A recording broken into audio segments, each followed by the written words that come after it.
tata ka eji wee na-echeta otu ọrụ civil defense na mba ụwa gba gburugburu ọ bụ ụbọchị a na-emerụbeka mmemme ya n'ụbọchị mbụ nke ọnwa Maachị ma bụrụkwazị iji wee mee ka ndị mmadụ mata mkpa nakwa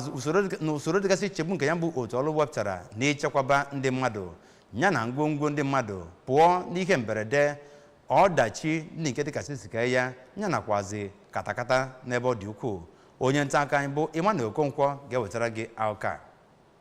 ka ọ na-ekwu okwu maka ihe mmemme nke afọ a nke isiokwu ya bụ inye ndị mmadụ ezi nchekwa. Onye ji ọkwa Sub-Dean nke Faculty of Physical Sciences Chukwuemeka Odumegwu Ojukwu University bụ ọkammụta Emmanuel Iloh kpọku nnọọ ndị ndu n'ogogo dị iche iche ka ha bụ nnọọ ndị ga-agbanyesi ike ịhụ na ndị ha na-achị nwere ezi nchekwa iji wee mee ka ha ghara ịchọzi ụzọ ọzọ ha nwee ike iji wee nye onwe ha nchekwa. Nke ọ kọwara sị na ụdị ihe a nwere ike ibute tigbuo zọgbuo nakwazi elubeghị isi nye iwu n'obodo. N'aka nke ya, onye ọzọ bụkwazi nnukwu onye nkụzi na ya bụ mahadum Chukwuemeka Odumegwu Ojukwu University bụ Dọkịnta Emmanuel Onyebueke rụtụrụ n'aka na ọ dị ezigbo mkpa na Naịjirịa bụ nnọọ obodo ga-achọ ụzọ ọgbara ọhụụ ha ga-eji na-enye ndị Naịjirịa ezi nchekwa tọrọ atọ n'ihe gbasara ihe ọghọm dị iche iche nke na-adapụta kwa mgbe, ebe ọ rụtụziri aka mkpa ọ dị na ekwesị nnọọ ịdị na-enye ndị ọrụ civil defense na Naịjirịa nkwado nakwazi ọzụzụ tọrọ atọ iji wee mee ka ha bụ ndị ga na-alụ ọrụ ha otu o si wee kwesie site n'uli nke dị n'okpuru kansụl Ihiala. Abụ m Emmanuel Okonkwo.